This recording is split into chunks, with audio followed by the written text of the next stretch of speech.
မှာအဲ့လိုမျိုးတွတ်ကလေးတွေရောရှိတယ်စိုက်ကလေးတွေရောရှိတယ်မန္တလေးနဲ့တူတယ်မန္တလေးမှာလည်းတွတ်ဒါမှမဟုတ်တွတ်လေးရှိတယ်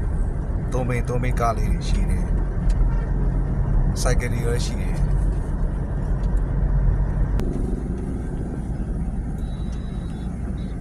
ဒီယောဂစနာရဲ့ကြော်ညာလေးတွေကိုလည်းဒီမှာဆိုင်းဘုတ်လေးတွေတွေ့ရပါတော့ဒီမှာကြော်ညာလေးတွေ World Yoga Sna ရဲ့ကြော်ညာတွေနေရာတိုင်းမှာတွေ့တယ် Nation First All တန်ကြကားတွေလည်းတချို့နေရာတွေမှာတွေ့တယ်ဟောဒါလေးပါလို့ Golden Kanta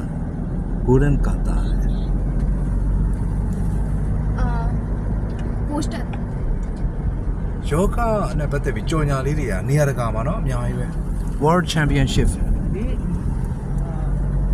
the first from India to the world stage အဲ့လိုမျိုးကြော်ညာလေးတွေကနေရာတိုင်းမှာကြော်ညာထားတယ်ဒီယောဂနဲ့ပတ်သက်ပြီးတော့ Vinay နေအများကြီးပဲဒီမှာတချို့လူတွေကစိုက်ကယ်ထုတ်မဆောင်ကြဘူးเนาะသူတို့စီမှာအဲ့လိုဖန်စီတွေမရှိဘူးလားမသိပါဘူးတချို့တော့အများစုတော့ဆောင်ကြပါတယ်ဒီမှာလည်း EV ကားလေးတွေတွေ့ရတယ်เนาะ EV ကားလေးတွေတွေ့ပါတယ် Continue on Riverfront Road for 1 kilometer. Riverfront Road ကိုဝင်လာပါပြီဒါဗုဒ္ဓဆယ်လေးတော့ပေါ့เนาะဒီဟာလေးကိုလမ်းမှာလည်းတွေ့တယ်ဘုရားကျောင်းတွေလည်းတွေ့တယ်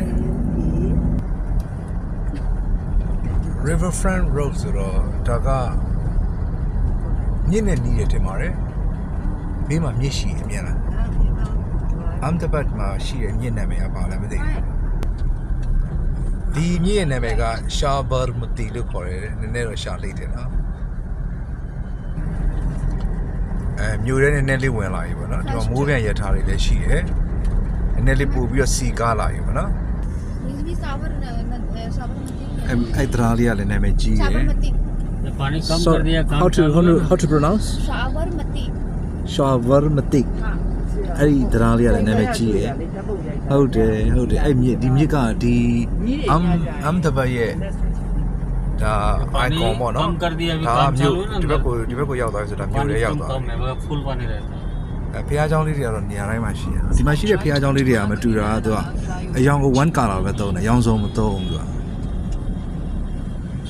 Shiv temple Continue for 1 kilometer. ဒါကမီးရထားရဲ့ရှေးကြီးပဲ4.6